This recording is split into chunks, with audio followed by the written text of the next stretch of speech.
it no more. Are we ready?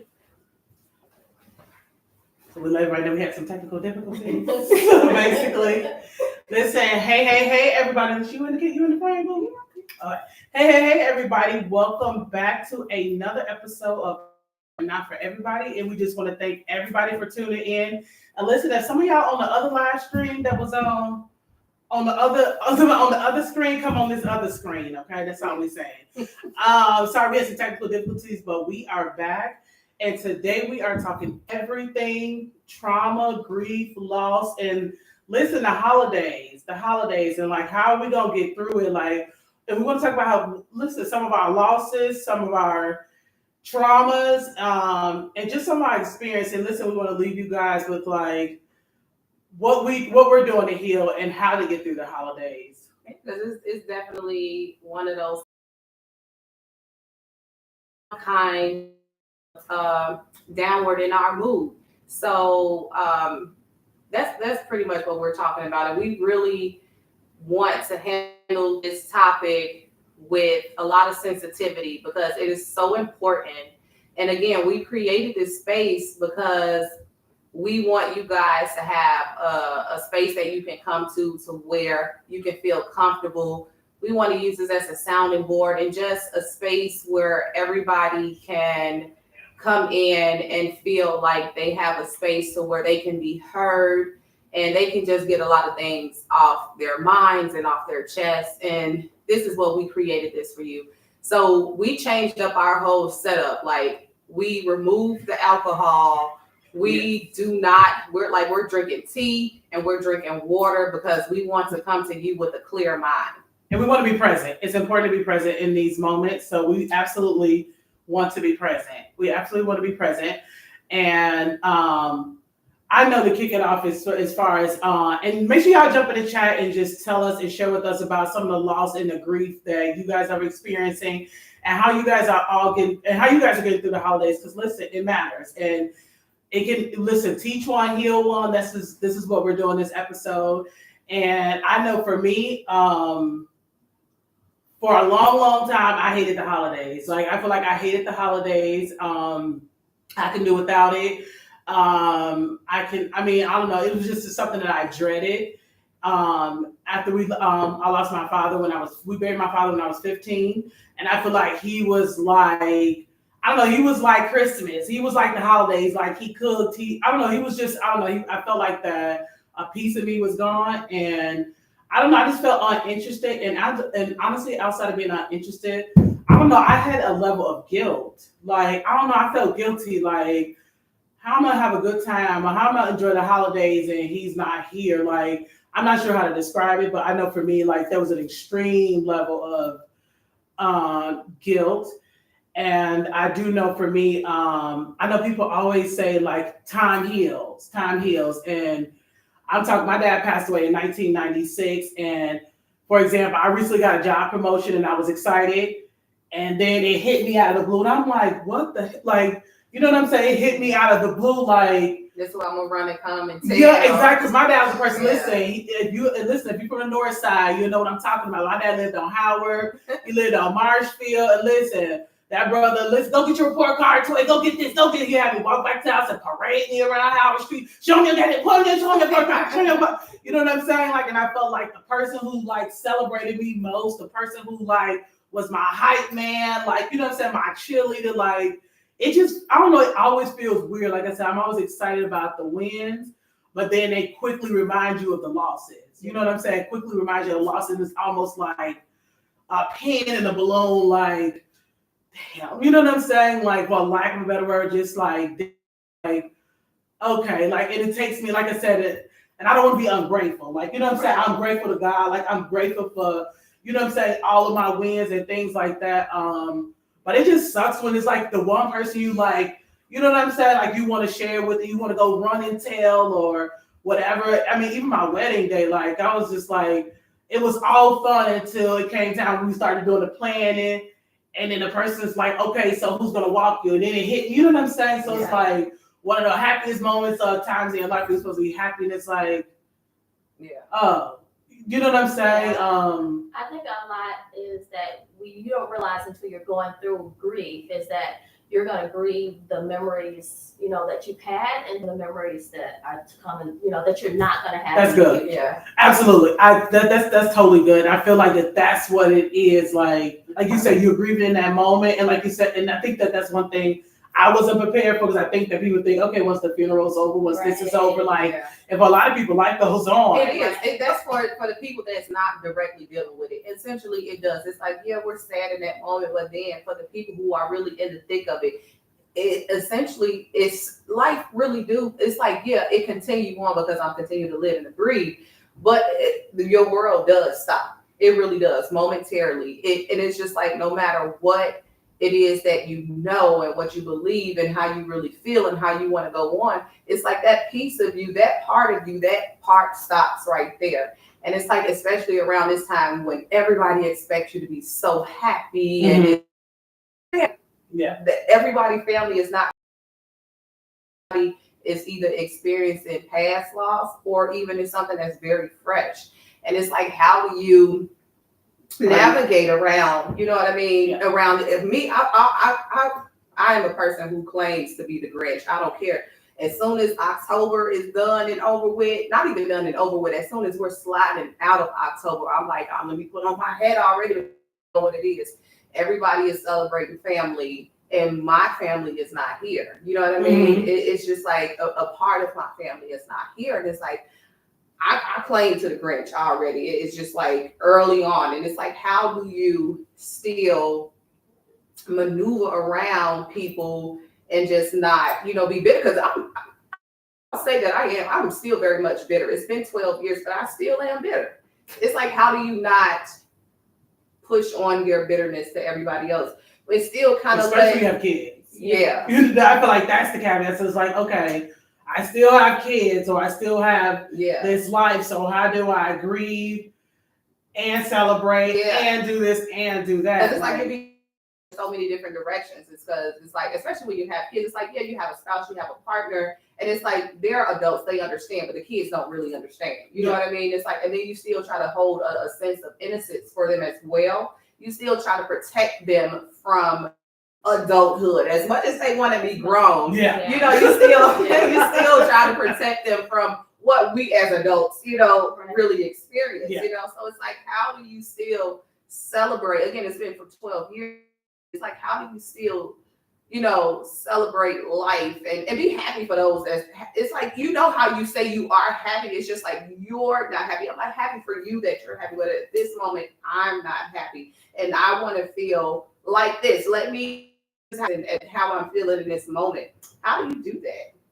I think one is you have to be surrounded by people that understand where you're at, because they're in a place where they're like, okay, you're not there yet.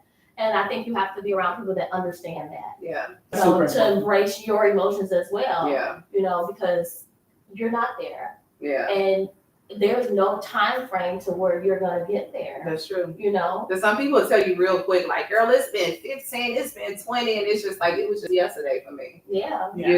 And I'm sorry, guys, I want to start by welcoming our special guest, Sarah. Listen, we just jumped right into it. We feel so comfortable. We just jumped right into it, you guys. Well, listen, welcome our special guest, Sarah, who is on the couch. Listen, and I know she's got amazing gems and she's got a story to tell, and we're super, super excited for her to be here with us. So, yes, I'm sorry, y'all. That was trifling. So, yes, welcome, Sarah. And just kind of touching on you, Sarah. First of all, tell us about your amazing, incredible, beautiful daughter, Jasmine. And listen, I want to hear some things. She was amazing, she is amazing. Yes. I'll say that. She is amazing. She was just a ball of energy, she was the energy, like she changed the atmosphere when she walked into the room. That's how she was. And a lot of people were always drawn to her. She would come home and she'd be like, Mom, why did everybody come to me with their problems? Talk about this. And I used to tell her, Jasmine, like, you have to, I would tell her, like, you'll realize later on down the line that's part of your purpose. Absolutely. So I just tell her, talk to God, and he'll tell you how to address it. But she was that person that drew people to her. She was a fashionista. She just loved fashion. She was a gym shoe head, which was always, they wasn't in my pockets. Right. I know. I was looking through some of her pictures. I was like, "Come on, hair!" Like, I was like, "Listen, you had a whole closet. Every picture gonna be a different hairstyle." Come on. She changed it up. Her sister used to do her hair on her dad's side. She did her hair, changed it up whenever she wanted it, and she was smart. She was very smart. She kind of reminded me of myself at her age, but she was at a place where she knew who she was at 18. That's so dope. Yeah, she was there. She was very smart. She had a full scholarship to UIC Hosted, a full ride for 4 years. It was Wow. related to business and with a major in psychology. No, Come on. There she go. That's what that She was. took a few psychology college classes while she was in high school, and she liked it. So I'm just like, yeah, like I told you, that's your purpose. Right, exactly. Now you know why everybody coming to you with their problems. Yeah. But she was just a jolly person. She was happy. She had her moments when I taught my kids to, how we grew up saying, it's what I say, it's because I said so. Right, so, right. I kind of raised my kids to like, if we had an issue, we were going to talk about it. I want you to express yourself because I wanted them to go out into the world and be able to express themselves too. And so that's how she was. When she had something going on, she would come talk to me. We would talk about it, and I'm like, okay, that's your point, but let me explain to you why. My mommy said this, and we bumped heads a few times, but other times she was just like, oh, okay, she understood it. But she was an angel in disguise. And she was the baby. No, she was number 5. Okay. Five, yeah, she was number 5.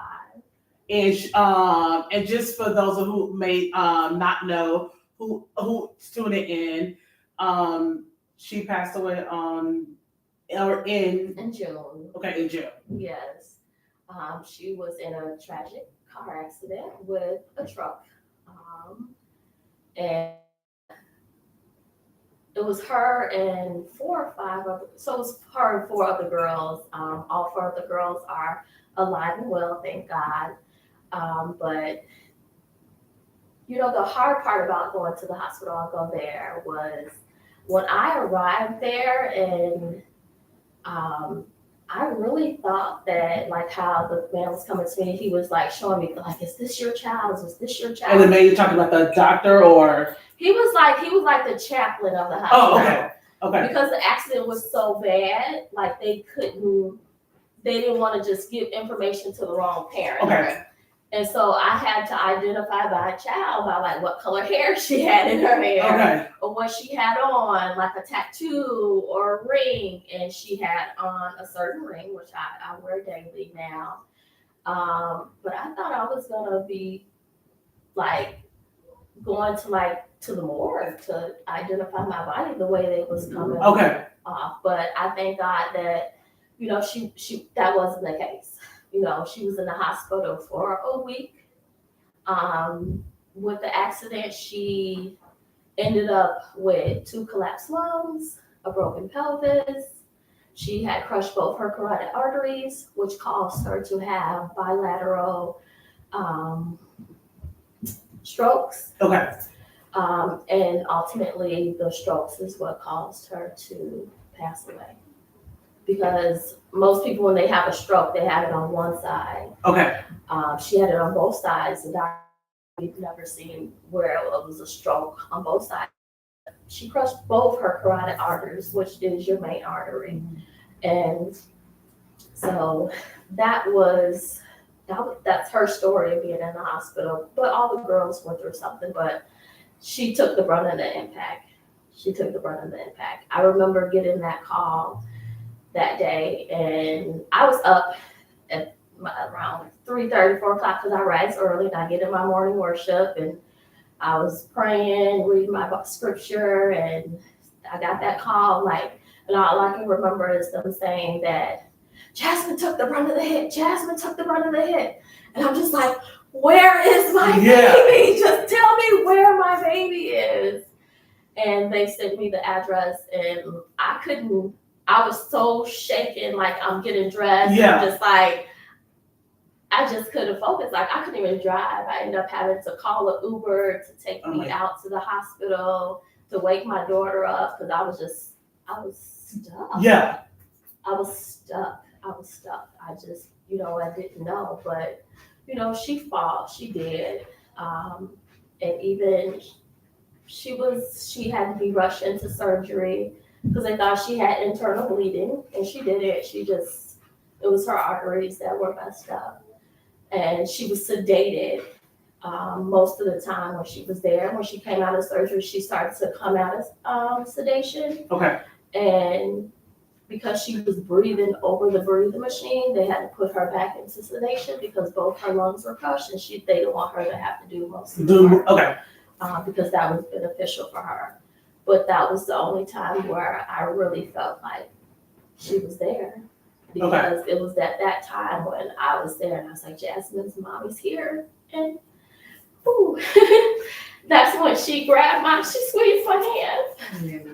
And that's what I carried with me. She knew I was there with her, and that's what I wanted.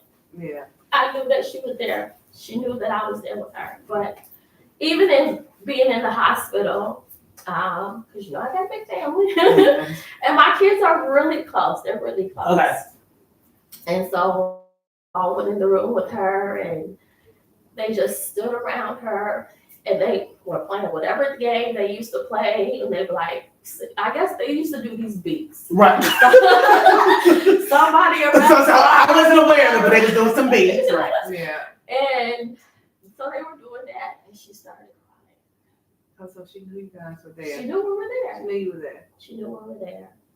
That's a but. I don't even know how to say it without. I feel like I don't get that experience. And so I'm okay with you saying that. Yeah. Because honestly, I don't feel like she was supposed to. I felt like I probably was supposed to go to the hospital and identify her at the morgue. But God granted me that last little bit of time with her. Absolutely. So I'm so That's grateful special. for that. Yeah, because a lot of I've been to the hospital, unfortunately, and multiple times where they're like, oh, this person know that you're here. They know that you're here, and it's just like, no, they don't. They're not responding. They're saying that this person is brain dead or anything else, and you want them to know at least it's like we're here. Everybody rallied around you, like we're here. Your support is here. We're here. Yeah. Yeah. Because even when OCL arrived, she squeezed his hand too.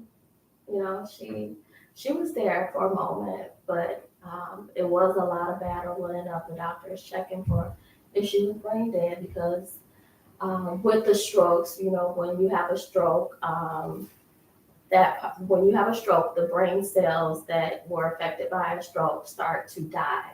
Okay. And that's tissue that can't be recovered. And so it was on both sides of her brain. So once those tissues started to die, it started to cause brain swelling, which started to compress on the rest of her carotid artery that was giving her brain, brain flow. And once the brain swelling,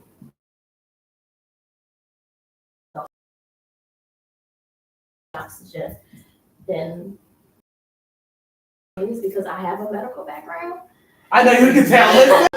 Yeah. If I have a medical background, so when they were showing me like the MRI and all of that, I'm just like, damn. Right. You know, it's like you know what you're looking at. You know what you're looking at. What You I'm know what you're looking at. You don't have to. They couldn't really sugarcoat so I knew what I was looking at, and even what I knew what I was looking at, I still wouldn't believe in God. I was gonna ask you, were you still I hopeful? still believe. I still was believing God. When I was at the hospital, I had so much peace. I was not worried. I knew without a shadow of a doubt that she was gonna be okay. She's not here, and it doesn't mean that she's not okay. Yeah. So. Yeah. And that's huge because, quite honestly, I feel like that when my father died, that's the one thing, I feel like that's the first thing I lost was my faith. Yeah. And that's being extremely transparent. I feel like I'm emotional.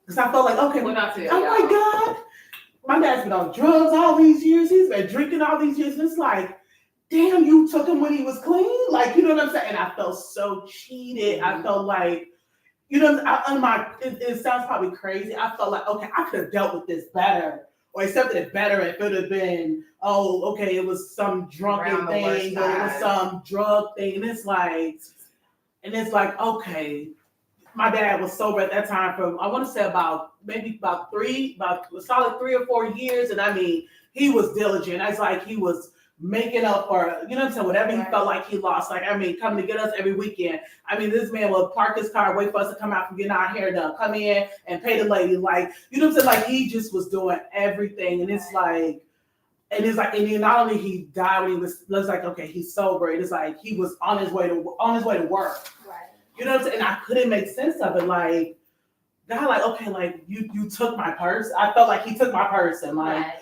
you took my person and you took him when he was at his best. You know what I'm saying? And then I remember, and now that I feel like that I've done healing, the one thing that I'm grateful for, because back then my dad died in 1996. Back then you didn't have like, we do cell phones and videos, and I hate that I don't have videos, and like sometimes I get so upset because I'm like, I can barely remember what his voice sounds like. You know what I'm saying? So I'm always finding myself sometimes in deep thought trying to remember what he sounded like and things like that. And I remember being so upset because we actually got the call over the phone that he passed away. And I remember being so upset, and I felt it was unfair. And honestly, I was angry with my dad because he had a heart attack, and my dad was like 6'2". You know what I'm saying? He was a big dude, and I'm like, I just felt like he didn't fight. I'm like, you knew I needed you, and you didn't fight. Like, and I was angry with him. I was angry with the world, and I felt like I didn't get a chance to say goodbye. And I kid you not, I remember the day going to sleep, and I finally fell asleep whatever time, and I remember, and I had a dream, and I mean, we had the whole like park together. I swear, we had the whole like amusement park, like we had fun, and at the end of like right before I woke up, like he gave me a kiss goodbye, and I was like, and I started crying, like, where are you going? And he was like, I have to go right now. Like, I have to go. And I'm like, no, and I woke up like with literally like my whole pillow was saturated with tears. And as I got older and I started to heal, then I started to be grateful for God. Like, I didn't think I had a chance to say goodbye, but I felt like in that moment, like he did. Was that enough for you? I know it's not going to be enough. I don't feel like it was enough because satisfactory to where you feel like at this point, because you said you were angry, and trust me, I totally get it. Yeah, I've definitely went through that, still going through that part now. But was that like a hug? Was it a hug for you? You know how in those moments you just want that person, you want your person to kind of wrap them. Yeah, I feel like in a moment, I'm being really transparent. I still feel like I was angry, but then I felt like we didn't have this good time, and you just like, you know, like I know God's like, I can't make her happy. Like, you know what I mean? As I got older, I'm grateful. Like, okay, I got to say, I did get to, like, I really can't say I get to say goodbye because I did get to say goodbye. Like, I did get to hug my dad because again, like I said, it is, you know, you wake up and sometimes you don't remember your dream. Right. And this is one dream that I can remember vividly, like step by step, where I can feel it, smell it, and that's how I know, like, it was from God. You know what I mean? I know that it was from God, and I know that it was God giving me, you know what I'm saying? Like, God giving me, like, what He know I desire. So I feel like that I always find, like, I always just find comfort in that. I always find comfort in that because, again, it was just like me. It was just me and him. You know what I'm saying? I got to spend time, and just a little backstory that because he about a couple hours after my sister graduated high school. Grammar school. So we go to graduation, everything. He was pushing us to go out. But I mean, she graduated 8th grade. I'm a freshman. Listen, we're going out with our friends. Right. So it was something that it was a guilt that I carried. Like, what if he didn't go to work? What if we would have went out with him? Right. What if he did? You know what I mean? Like, so it was, and like I said, I had that guilt. Like, if I would have just, and again, he gave us money to go out and told us to, like, he'll talk to us the next day, and there was no next day. You know what I'm saying? Like, the next heard, I want to say my dad passed at 4:45. The graduation was over at like maybe 1 something. So we're talking, you know what I'm saying? Like we would have been out to eat, like, and I'm always like a fixer. Like I would have known he was having a heart attack. I would have known this. I would have known this. Like, I would have caught this. I was even mad at his coworkers. Like nobody saw him. Like nobody seen him. Like, you know what I'm saying? Like I was mad at the ambulance. Like today I had PT. If I see an ambulance and I say I'm gonna pull over to the side. Like I'm like, what if people didn't pull over? Like, you know what I'm saying? You play with these like what ifs. What were you? You in 93, you were still I was 96. I was 15. So you were still fairly, you were still young at the time. Do you feel like now that you look back on that, do you see that no matter what would have happened, because say that y'all were there, if the heart attack was one of those things that was going to happen, do you see, like, do you kind of reason? Because I know I can't pull myself out of bad things. I follow advice to everybody else and I can't follow my own. But do you feel like if, you know, you going out, it would have been less traumatized? If you look at it like if I was there and this happened, it would be more traumatized and I wouldn't be in the place that I am in now, and kind of reason like that and find comfort in it. You know? You know what you mean. I mean now, being older and healed, I know that God spared me. Like I didn't. It was something that was going to happen, and I think He spared us. He blessed us even seeing my dad sober. Yeah. Because I think about like, what if he wasn't sober? Then now I have all these terrible memories. You know what I'm saying? Like, so I feel like He did give us, like, even though I feel like He took them away, and I felt all these things feel. So I was like, okay, He allowed us to experience my dad at his best. Yeah. You know what I'm saying? Everybody doesn't get that opportunity. And I feel like we had him at like his absolute best. Like my dad had a 1-bedroom apartment. We came over, like we was in the bedroom, he was in the living room. You know what I'm saying? He'd be cooking before we, you know what I'm saying? Like singing and doing certain things, and you know what I'm saying? And those are the things that like we did get to experience when he wasn't sober. You know what I'm saying? So I feel like that God absolutely gave us that, and like in those moments, like I feel great. I feel extremely grateful. And I know, like Sarah, this is all super new to you because again, it's even though it's been 96. Again, talking about it, like I said, I feel like people always say like you learn, like, you know, time heals and things like that. Like I don't know, like how do you feel like that's true? I don't. Okay. It's like this time heals all wounds, and I'm just like, no. I've met so many people that have lost, and it's like, you know, 1996. It's years, decades, and they still have, you know, they're still struggling with it, or they're still trying to manage, you know, or trying to figure out how to get through it. You know, do you have like? I know you have a big family, but I'm just saying this for people, and do you having a big, not even necessarily a big, like a support group is, whether it's outside your family or with your family that they help? Because I know you told me earlier that having people that understand what it is that you're going through, do you need to have those people around you that understand what you're going through, or is it okay for it just to be like, and it's for your own personal experience, is it okay for who is just there to maybe cook or to clean or to do something?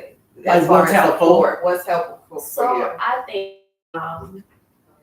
that is helpful, because I'm even in a space now where, you know, after it all started happening, I had so many people that flooded in, that brought food, that offered to come in and clean, that did so much, and I was overwhelmed because it was people from like grammar school, high school, from, you know, oh my gosh, like this one woman that I worked with, LaVonda, you know, my mom taking care of my disabled mom, and while I'm at the hospital, she was going to take care of my mom, and I just so much support from everyone. And then when it all starts to die down after that, you know, that support starts to slowly trickle away, you know. And I do find myself in a place where some days I don't feel like cooking. I'm just like my daughter's like, "Are you cooking today?" I'm like, "No." Absolutely not. I do more takeout now, so it does help to be. Or either I was you know, I don't know why I was trying to do it, but I kind of ended up in an old relationship, and he didn't understand where I was at because I was forgetting minor stuff, you know? So when you say minor stuff, what do you mean? Like he had a birthday coming up. His I name thought was- today was, you know, Yeah. Tuesday. Your birthday was on Monday. You know, Yeah. it's little stuff like my dates are just not Yeah. coinciding with reality actual- still. yeah. And, you know, he didn't get that, you know, so to be surrounded by somebody that would understand that would help me gradually go through it, because if you're with somebody that's just like arguing with you because you forgot a date or Mhm. something minor, you're just like, what, you know? And do you feel like that experience is something, obviously, as such a great loss that even like you said, going back to an old relationship, do you feel like that something's like, okay, to kind of help you deal with like a coping mechanism in a certain And it way? wasn't even, no, I didn't actually want to be with him, but it was something that in his head he thought we were together. But I thought we were just like, you know, you were coming around to like try to support during the situation. Okay. But no, I don't advise anybody to like get into a relationship while you're still Actively grieving, you know. So, you know, there's relationships out there that can give you that extra support while you're going through it. Mhm. That's what God is about. It's about relationships, loving of your neighbor and everything. But at the end of the day, you still have to get to the root of things. Yeah. And that relationship is not going to help you get to the root of things. It's going to help you conquer some things. It's going to help you feel happy in a moment. We might laugh together. You know, we might cry together if I'm crying. But if I'm not dealing with what I'm going through, then it's just going to, you know, cause a problem. Or like he might have lost somebody. We're just trauma bonding. Yes. You know? Somebody, Always trauma bond. That trauma bond Yeah. is huge. And and just to, it's something like that. Even we said off camera that I absolutely admire, like with my whole heart about you. That I feel like that you started your healing journey. And again, I'm on the outside looking in, but it almost feels like Immediately. Yeah. like, okay, wait a minute. And to be honest, I'm gonna say I was even shocked when you were still like putting up posts and like, God, like I'm even she didn't even questioning like, wait a minute, you know what I'm saying? Like seriously, like, and I'm being extremely honest with like you told me on God, like That's how I felt. I did. I was just sitting back watching them straight. Completely transparent with you. Like I went to church the other day, and my daughter was like, "You still do that?" And I said, "Yeah. Why would I stop doing something that gives me peace?" You know? Okay. But I do have moments where, or I did have moments where I was mad at God, and I wasn't necessarily mad at him in a sense.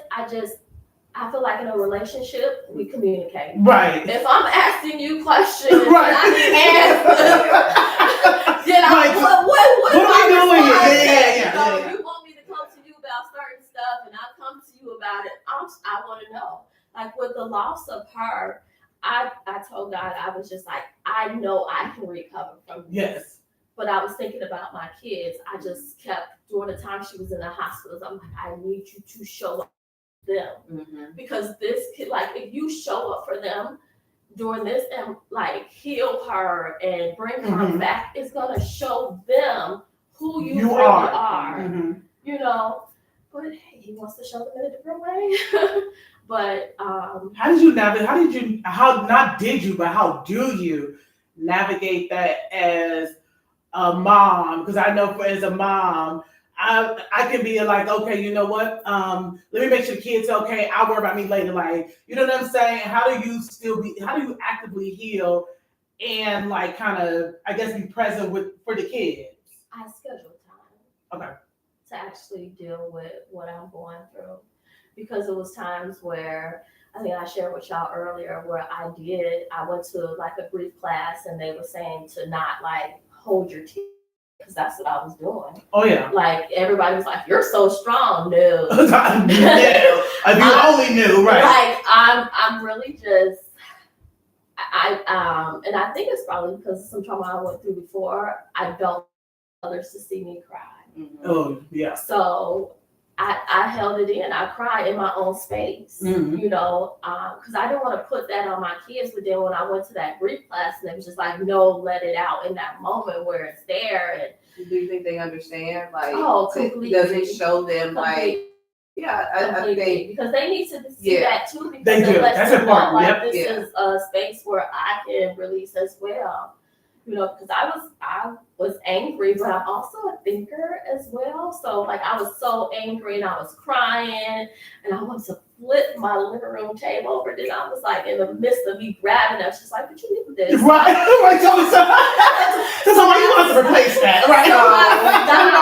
Say what is wrong. I just say before we talk, because we can do this. Right. I think before I do Okay. stuff. So That's good. like, That's good. That's good. That's good. Say we would have been tossed and we would have been eating on the floor.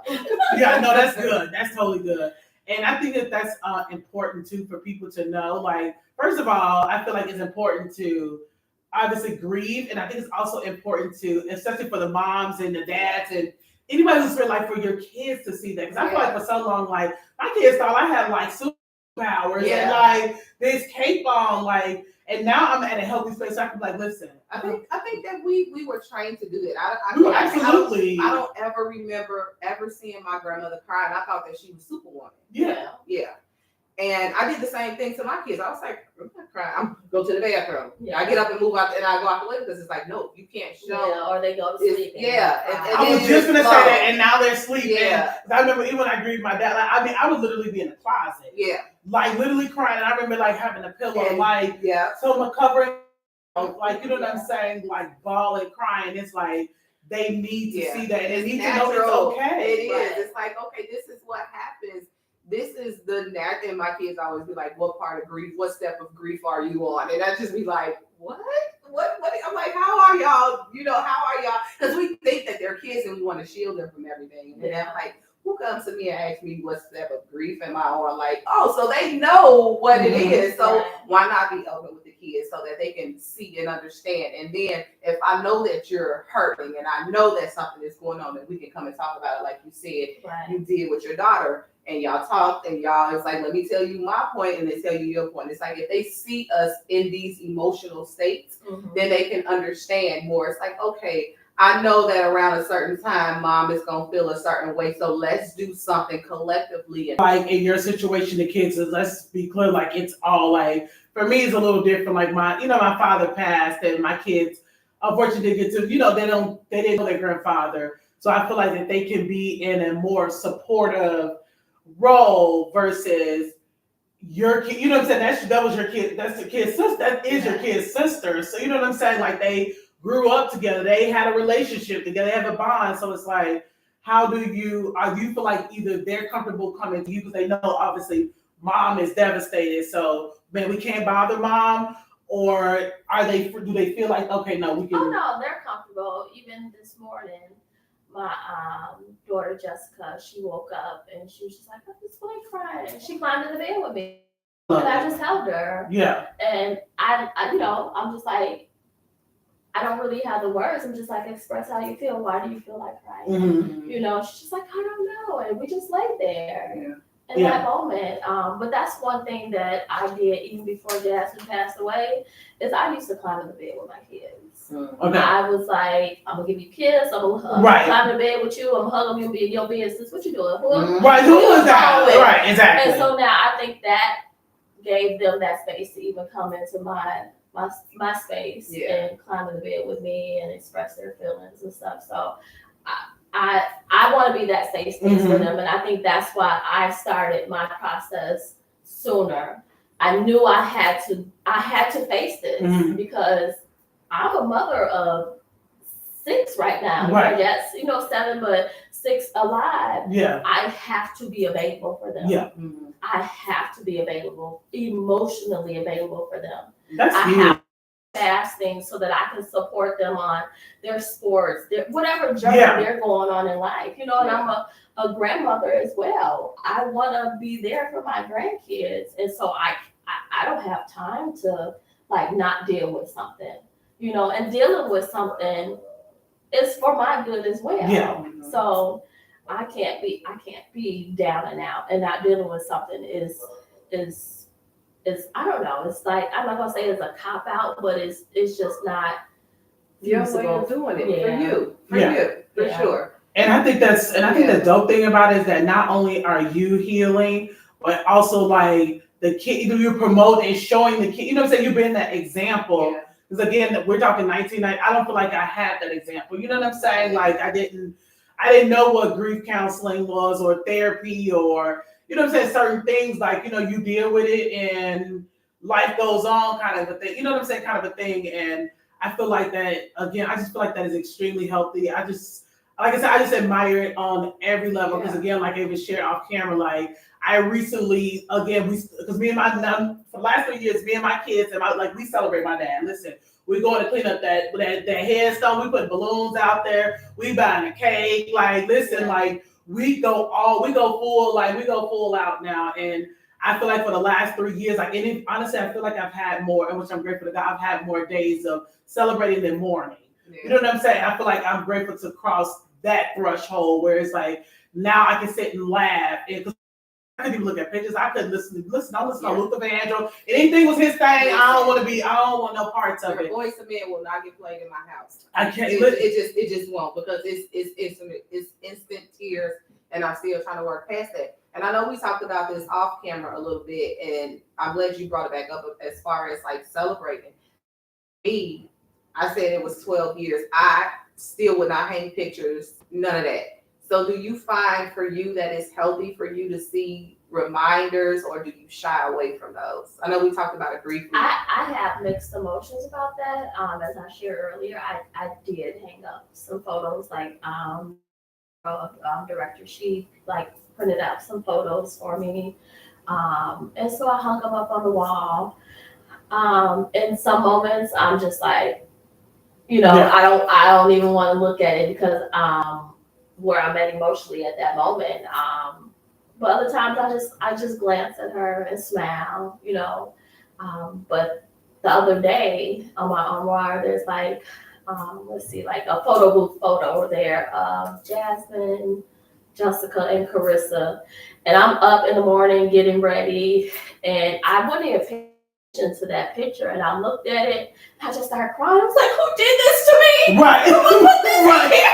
Right. You know, so, but I still hung it. Like, I left it there because the next day I might smell it. You know, but I was just it's a constant up and down. It's like today I can't do it, and today I can't do it, and that's okay. You know what I mean? I ain't got there yet, but I honestly I pull strength from you. Like, and this is where I feel like social media is good, because a lot of people you don't think is just looking, and I just be like, how is she doing this? I'm like, I want to get to this point, because I mean, you were putting up pictures, and I'm sitting there looking like, I don't even know her, but I'm like, I can't look at this because I know I start crying. And I'm just like, it takes a lot of strength in order to, for me at least, it takes a lot of strength to be able to even just go into my gallery and just look at pictures and put it up and then put music behind. I'm like, it takes so much strength to be able to do that. And I'm like, I pull it from you. So this social media is good in that aspect, to where keep posting and keep doing that, because people are watching and they are pulling strength from you too. Part of it, a reason why I do it is because I was that parent that just live in the moment. Put y'all phone down. We out to dinner. Y'all want to have y'all phones out. Pull up, search up 21, conversations. Right. That's what y'all gonna use y'all phone for. Y'all gonna talk to each other. I wanted us to live in the moment. But after she was gone, I regretted that, because I was like, I could have been snapping away, you know. Okay. We had dinner, the week before, and I'm just like, did I take a picture of that? Like, I felt like I slept on some of those memories. So the memories that I try to read. Yeah. Even though there are moments where I'm on Facebook and I come past a reel I didn't post because somebody else didn't post it, I'm just like, oh. Right. I go right past it, because some of them are like super emotional. I'm like, these kids with this technology and how they put stuff. I'd be like, whew. Yeah, how you call your therapist, like, okay, I need a session real quick. If you got 15 minutes, I'll take it. It's hard. Therapy is actually hard for me. Is it? It is. I know, but I participate. I know, but I'm just like, I needed you yesterday. For some reason, I don't know why it happens like that. Like, you could be having the worst Monday. Let's say you got a therapy appointment on Tuesday. It's like, listen, I was in the trenches on Monday. I'll be a little too Yeah. But I also feel that it's, and again, it's something that I recently, I would say the last 2 years that I've been like legitimately like with my therapist, like on speed dial, like with friends, you're gonna get a Christmas card, like that kind of a thing. Like, and seriously, listen, people, like, listen, I tell everybody, listen, therapy is necessary because again, it is absolutely necessary because I feel like it was something again, like when we were coming up, like I'm sure it existed. In my mind, it didn't exist, but I'm sure. No, it was a white. It was always a white people. It wasn't a black thing. It was always, oh please, black people don't go to therapy. We go to church, and that's it. And we talk with our friends. We are not trained professionals, okay? There are no letters behind our names. Like seriously. No, whatsoever. Like, we can see giving out all this bad advice. Oh, you gonna get it from me, you know? I'm just saying, and I feel like too that, like I said, and what I do, I seriously like love about you is that again, like you said, and I'm very much so like that. My kids, like again, like, it is not as do as I say and not as I do. Like, you know what I'm saying? Like we just live in the house. Listen, folks do stuff. It's swept under the rug. You act like it never happened. It never existed. It never like listen. We got real. Listen, we gonna have a family meeting. I know the whole world. Listen, you can get zoomed in on this joker. Exactly. Like we gonna talk about this. Like I'm for my kids having close knit relationships. Like y'all need to talk about this. Yeah. Like I tell my kids, I said, y'all all y'all at the end of the y'all siblings. Y'all all y'all got. If I'm not in the mix, then I want y'all to be able to talk amongst yourself and be able to pull from one another. Yes, listen, and my daughter, listen, she'll advocate like a mother for my. I spoke with such and such, and they are not feeling comfortable. Yes. Especially my daughter's social worker, so she'll the hell out of me. Like, listen, mom, like, please stop doing that. Like that, what you're saying, and stop repeating what I just said. Like, you know, that was oh my god, you know, that was Jazz, and I used to be like, she used to, oh my gosh, you know, I'm not gonna let you do that to my sister. Oh, like, excuse me, that's not like about. Listen, and that's the, and like I said, and to go back to even like just the holidays and coping, like even with the holidays coming up, like I guess how do you overall feel? Do you feel like, okay, I'm gonna do this and I'm gonna do it and honor her, or it's like, you know, I'm not feeling like you can put your own damn tree up, like, you know what I'm saying? For Thanksgiving, so I'm not really big on the holidays. I never really liked Thanksgiving or Christmas, just overall. Okay, just overall, okay, gotcha. Just overall, but I've always done it because it's something the kids love. Yeah. So I think I'll continue to do it because they love it, but it is different than Jazz. Because Jasmine loves Thanksgiving. Okay. So this year we're actually going to family's house on her dad's side and spend time with them. But it'll be different. I said I was gonna like probably sit down with the family and like start creating like a scrapbook and like a book, a keepsake book or something. But it's gonna be challenging because every year we did together as a family put the tree up. We selected a different color every year, and you know, the family thing, you know, for us to take a picture in front of the family tree, like even just a photo of the kids now, like one person missing that. Yeah. Like it's gonna be challenging, but I still have to try to push through. I mean, at this moment, that's all I'm trying to do is just push through. So do you feel like you take it day by day? And this is just to help moment by moment. Oh, okay, you said no. Moment by moment. Because every moment is different. It really is, because even on my drive over here, I was like, I can't breathe. I'm having anxiety. Are you ready to talk about this? Right, so wait a minute. Like, yeah. You know, I'm crying at the same time. I'm thanking God. I'm smiling. I'm laughing because I know what she would tell me. And even I was at an event yesterday, and my one church member, Layman, he was just like, "Oh, did you have an event yet?" I'm like, "No, it's tomorrow." I was like, "I'm a little nervous," and he just looked at me like, "You got it," and it was almost like that brotherly love, like, "Come on now, sis, you got this." Right. But it's just, I think for the holidays, it's gonna be challenging. I think the first holiday we did have without her was July 4th, which was another one of her favorites. Okay. And that was just like, I was ready. We went to family house again, and I was just ready to go home. Yeah. Like I wasn't there this time. we'll see how. So it's just moment by moment. Okay, and July 4th was the first kind of big holiday that she likes, and so this is technically the second one. So, like you said, it's a moment by moment. Yeah. And I guess especially people who are experiencing trauma, grief, loss, or whatever. Like, I don't know. Is there anything that you feel like has helped you like the most? Because obviously it's moment by moment, and every day is different, and things like that. Do you feel like it's something that like, okay, this definitely helped me? I think for me, because losing her, I kind of felt lost. I was just like, you get into a relationship and you break up and you end up with a broken heart. I said, oh my gosh, this compares nothing to that. Yeah. Like, this is a real broken, Mm-hmm. not to downplay anybody who's lost something, lost a relationship. Yeah, no, I know exactly what you mean. I was just like, I feel lost. I was like in a frozen time zone. Like I didn't know what my next step was. Time stops. So it's almost like relearning yourself. This is of like, Yeah. because I feel like it's almost like trying to like, okay, it's almost like life after. Like, what does this look like? Like, what is this? Because I remember when I was pregnant with my son, and before you find out the ultrasound and things like that. I kid you not, and my first son, I was like, God, I do not want this to be a boy. And my whole thing was like, God, I cannot. And it's like, okay, yes, I'm with his dad, but with your kids, and even with your dad, like that's unconditional. Like, your love and change in the spouse. You know what I'm saying? Like, and not that I'm playing you, Patrick. I love you, sir. But just saying, like, you know what I'm saying? Like that could change. Like, with your kids and like, you know what I'm saying? Like your parents, like that's I don't know. I feel like it's sacred. Like it's unconditional. Yeah, it is. And it's like I can't love another man unconditionally like to that capacity. Like, cause I don't want to be broken like I was with that. Like, I don't want to be broken. I didn't want to experience it.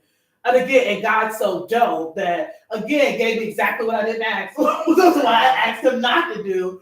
And then it's always little things that he will do that reminds me, like, and sometimes it'll make you smile, like, okay, God, like, you know what I'm saying? Okay, God, I see what you did. Yeah. Like, I see what you did. Like, you know what I'm saying? Like, okay, I got this. Or when he was even, again, little, like, you know what I'm saying? Just how loving and caring and protective. And you know what I'm saying? Like, it was just little things, again, that he would say or do, or I would see, like, that got constant reminders that's like, okay, God, I see what you did. I'm glad you ain't listening. Yeah. Like, you know what I'm saying? Like, and I said it to say, like, again, like I said, it's just such a hard thing. And even with grief counseling and groups, like people who are experiencing, is that something that like people can do, like, and find like for free? People who don't have so the grief counseling, I'm gonna try to find anything that's free. Listen. So you're not wrong. The grief counseling I found was at a church downtown Chicago. So I would get off work on Mondays and I would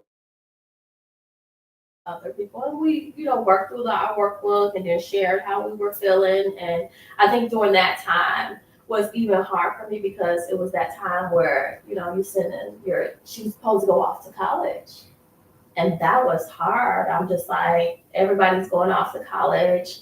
I was supposed to have her trunk party and all this other stuff, and I don't get that. So I think being surrounded by other people, there was this other lady that had lost her only child, and so just being surrounded by people who actually was going through something was helpful as well. Yeah. Was it a time limit? Not necessarily a time limit. You know how people always feel like, well, in my instance, it's been 12 years.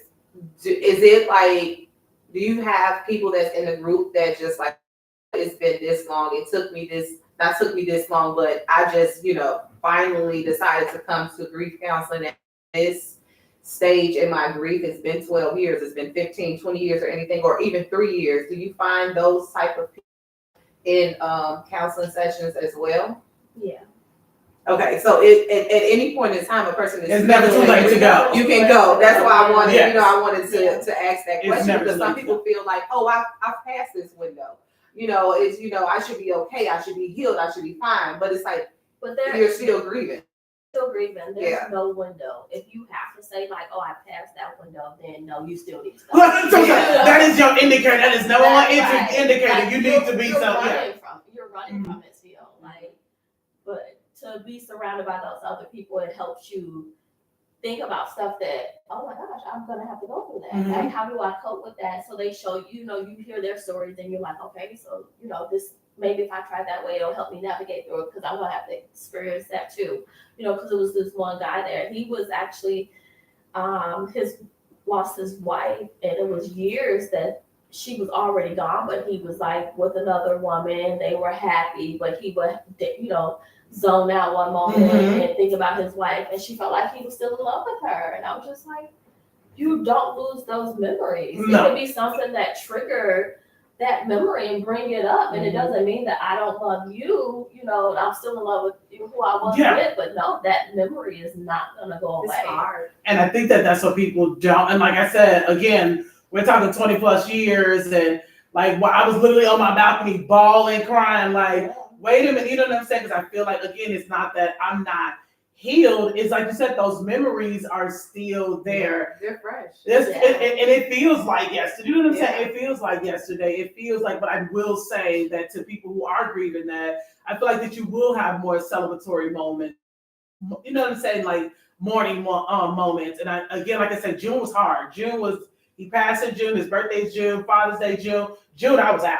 Like June, I was checked out. Like you could talk to me in July. Like I was a one ball of anger. I was pissed. Like I don't want to see the Father's Day post go up. Yeah. I don't want to see, like, you know what I'm saying? Like I could really care less about any of it. I don't want to see it. And not saying that I'm jealous, but I'm mad as hell. Like I'm mad as hell. Like you get to celebrate. Like, you know what I'm saying? I'm just angry, and I feel like now, like I don't know. It's like I said, it's just different. Like. Now it's like, okay, if I celebrate Father's Day, I'm gonna celebrate Father's Day. I can still celebrate Father's Day. Like, I can still celebrate my father. You know what I'm saying? I can still celebrate my father. I can still put up the pictures. I can still, doesn't mean that I can't celebrate. Like, and I feel like he's going like, I can't. Like, that's a good way to look at it. Yeah. And I'm saying that even with Jazz, and that's what I love about you. Like, I even love the hashtag Jazz. I'm like, that's a whole, like, hashtag. Like, Jazz and Mom. Like, you know what I'm saying? I feel like, and it's a way, again, to honor her and celebrate her and keep her memory alive. And it's like, because when the funeral's over and things are over, it's like, a lot of times, like you said, things start to die out. And not because people don't care. It's lives. You know what I'm saying? Lives. It just is what it is. And I think it's so important, too, like you said, to stay connected and be connected to people who understand. Like, I'm having a good day, but today I don't. Yeah, it could be like you can have fun. I kid you not. If somebody put on a song, it's like, hold on, stop the car. Y'all can listen to the song, but I need to step out the car. And it do go moment by moment. Because you could be having a good old time, and I kid you not, it's like, party over for me. Like, I need y'all to either turn it off or let me get out. I don't want to hear it. I don't want no parts of it because it just floods everything back. But like the kids had a Halloween party. No, I think it was my oldest. She had her 25th birthday party in the basement. And all I smelled was like this perfumes, and I smelled Jackson. I was like, oh my gosh, who's the who is with who smells like this? Like it just brought back so many memories. Just smelling that, and even when she said the songs, like OCO had, I think it was an Uber or a Lyft, had dropped him off at the house, and he had the Uber player play one. I can't even think of the name of the song. But he had him play like one of Jasmine's songs, and we just out there, in front of just certain songs just trigger it. You know, one moment I can listen to the song and be like, okay, man. Right. Sometimes I'm just like, crying about it. So do you feel like that's something that they should know so that they can be a little bit more understanding? So is there it's like, okay, I'm out with some people, and then it's just like the energy change, because you can tell when people energy change, you can tell when there's a shift in people's mood. So is this something that you have to be like, you know what, I'm going through something right now, or do you just sit in your moment and you deal with your feelings that way? And both of y'all, how do y'all deal with that? Because I retreat. Then I'm running. I'm out. I'm out. So I need healthy ways. So like I went to Texas a few weeks ago, and I think it was moments where I like something triggered, and I think I just sat in my moment. Okay. I did, and they were aware that I lost her and everything. Mm-hmm. But I also think that if I would have spoke up and expressed to them how I was feeling in that moment, they would have been okay. You know, they would have gave me the comfort that I needed, and understood I needed to step away. But yeah, I think it really depends. You gotta have that. On that moment, how you handle it. Do you feel like it's sometimes does it feel like, and it sounds weird, but sometimes does it feel like too much support? You know what I'm saying? Because sometimes it's like, okay, I just want this moment by myself. Yeah. You know what I'm saying? Like, so yeah, okay. my voicemail says due to increased spam calls. Please leave a voicemail or call back and I'll get back to you. Okay. Sometimes like that was me like not wanting to answer the phone because sometimes I get calls and it's just like you're boo-hooing and I'm okay right now. I don't want to be not okay protect right your now. space.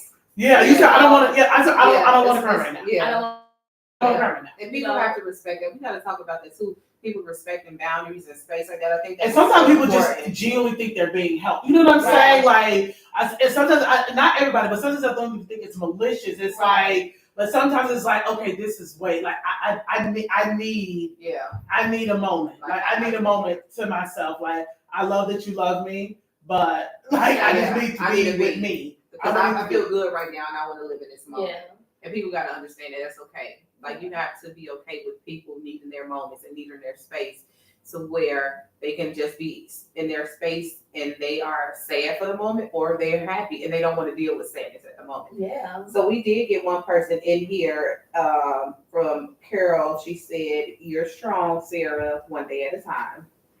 And hey, Ashley. Hey y'all. So we appreciate y'all. So if you could leave people with anything as far as healing in the holidays and again, I know this is all still new for you. And listen, I know you are, like you said, moment to moment. Like, listen, when I know, I'm gonna let y'all know. So when I figure it out, I'm gonna let y'all figure it out. And outside of, again, the group therapy sessions, which I'm sorry, are they called therapy or like are they called group sessions? So it's like grief sharing. Grief sharing. So people, again, that is something that is available and it does not always cost us. Are a lot of them free or? Yeah, it's free.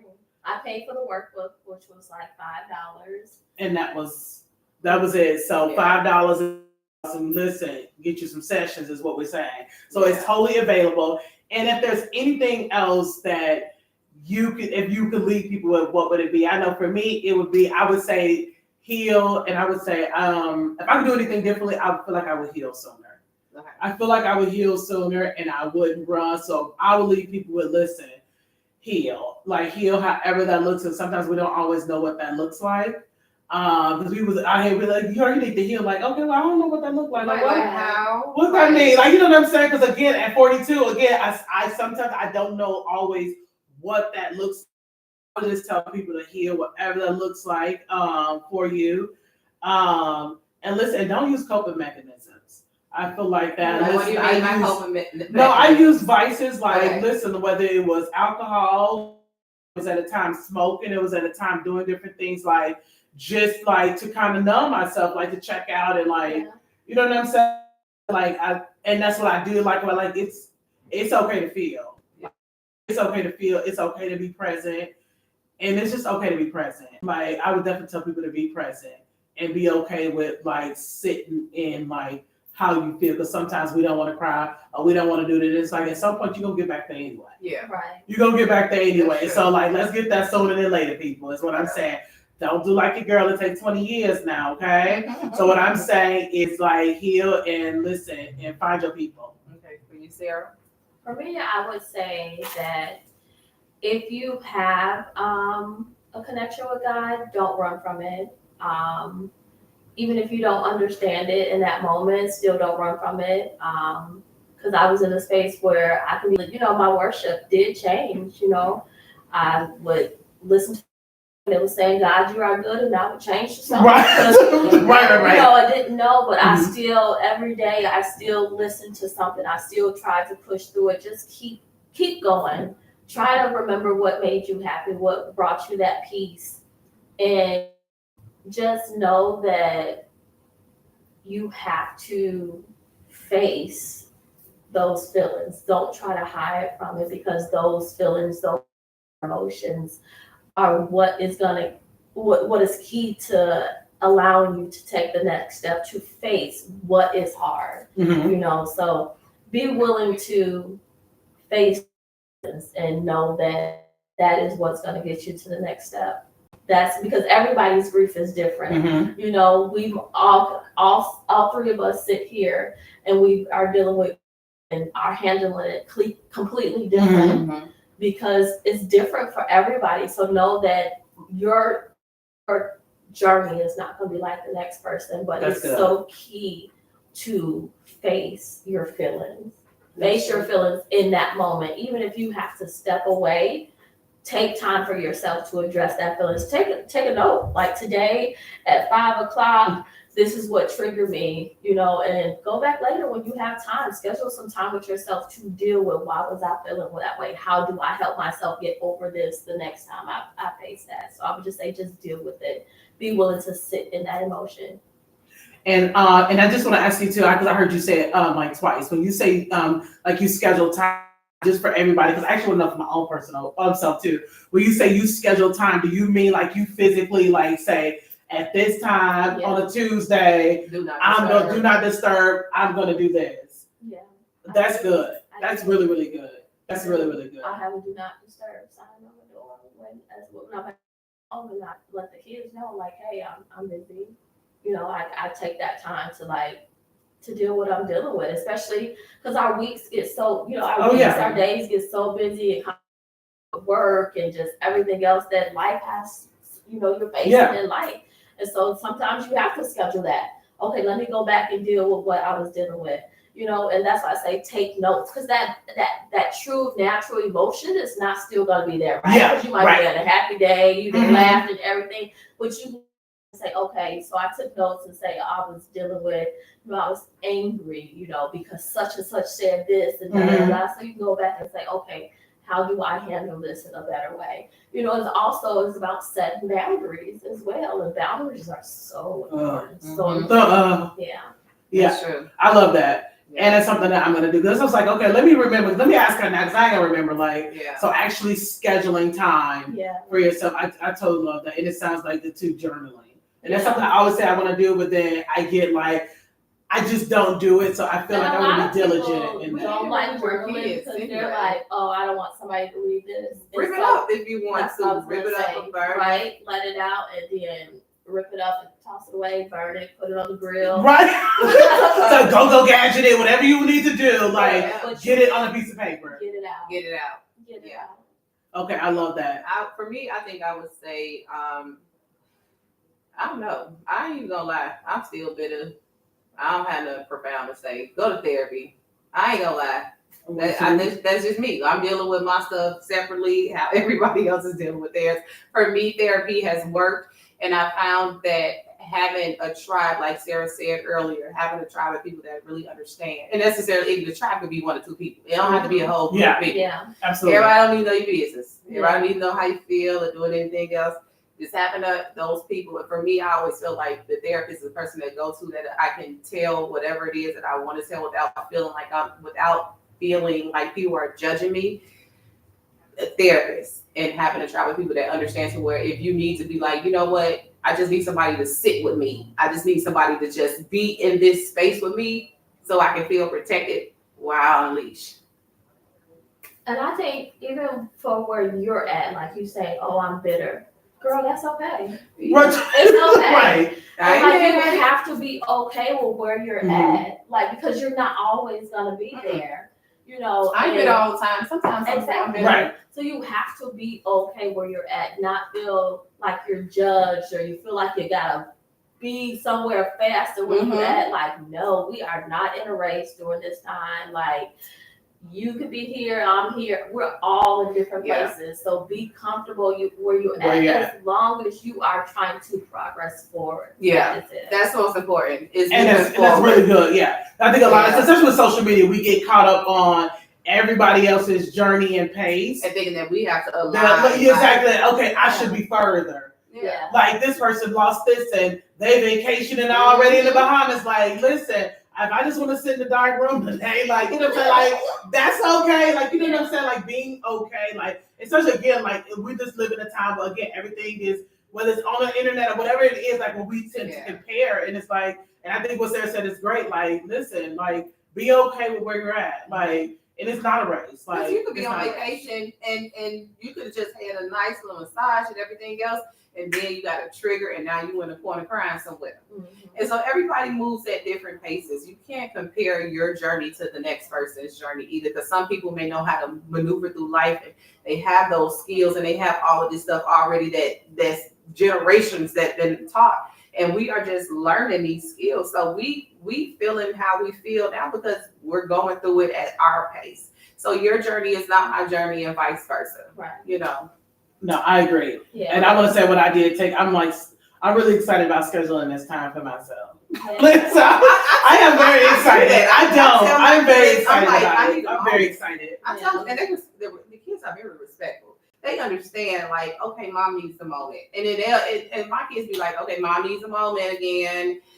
And they don't bother me. Yeah. Nobody, and I think that it comes with being vocal and communicating whatever it is that you feel. That's why I think it's important that we talk to our kids instead of talking at them and let them know this is how I feel. And when I feel like this, I need some time to myself because I am working through my feelings.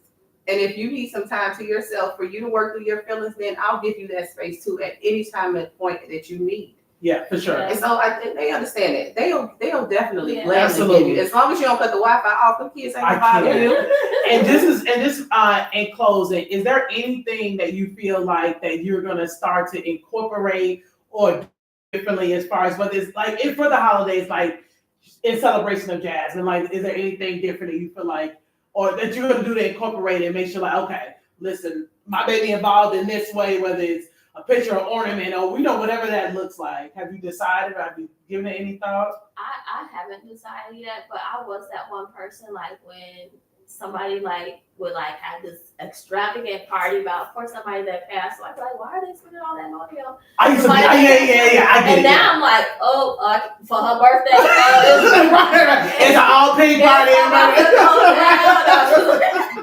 No, I get it. Yeah, no. I totally get it now. It's about really keeping that person's memory alive, and I think that's just moving forward. Like that's what I want to incorporate in everything. Just trying to keep her memory alive. One of my goals now is to try to work on creating a scholarship in her name. So that'd be so dope. Yeah, that'd be super dope, especially if it's something that because clearly she was big on education. Listen, Sis had a little scholarship. I saw it. I was like, ooh. That's what I said. Come on here. Let me lose some weight this week.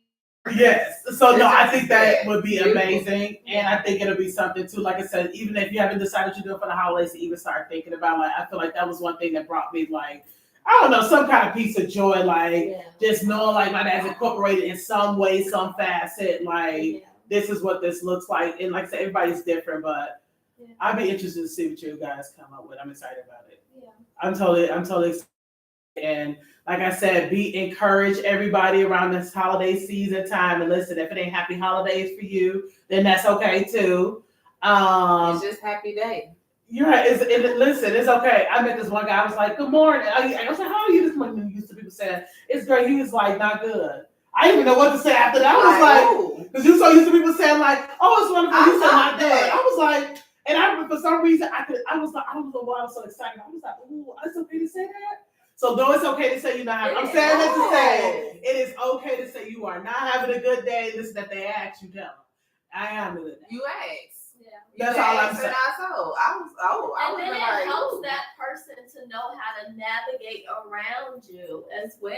Because if I ain't know you having a bad day, listen, if you told me you having a good day, listen, I got into this ridiculous conversation because I'm a talker, and you like, listen. I was like, let's talk about it. You want to talk? You want to talk? Listen, tell me this. I'm okay. I'm okay with that. So I'm super excited. And again, thank you so much, Sarah. And I hope this is healed and bless some folks. And listen, and know that if it's not a good holiday for you, and they are coming, and it's okay. Like I feel like, listen, it's coming. It's coming. And Yeah. Everybody be patient. Like, Your I feel like patience, be your pain. patient with yourself. Like, Yeah. listen, I feel like we can all be so hard on ourselves, especially around this time. So please be patient with yourselves. Love on yourself, but definitely number one, and love on each other and all that good stuff. Is something I'm going to say in closing? Oh, we out. I'll take. You got something you want to say? I just want to say, don't run from what gives you peace during this time. Yes.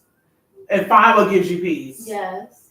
Find what truly gives you. Try to find what truly makes your heart like smile. It doesn't matter how simple, how big, how small, like whatever that looks like.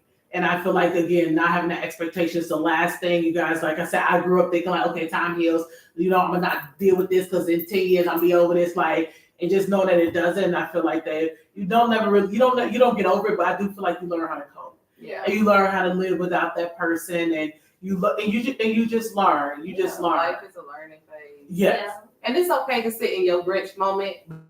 Don't sit there forever. We are talking about forward motion. Yes. Yes. And we appreciate everybody that came out and sat with us. We told y'all, if y'all want to pull up to the couch, make sure that y'all leave us a message in the comments, or y'all can email us at imnotforeverybody2@gmail.com. And we thank you and love you, and good night, and we'll see y'all in 2 weeks.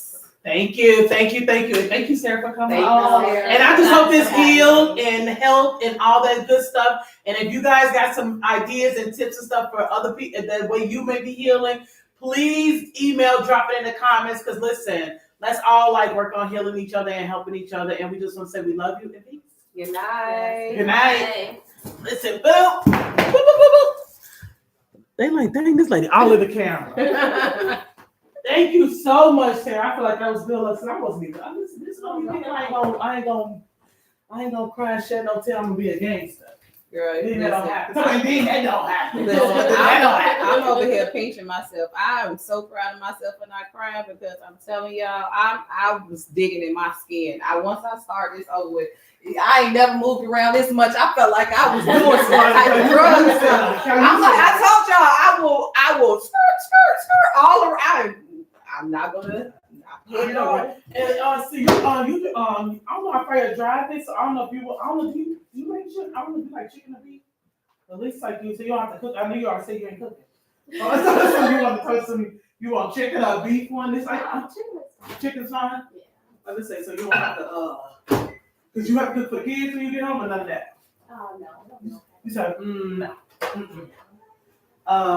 But no, thank you for coming. Like, Oh no, thank you. I feel like appreciate it's something you guys. people don't.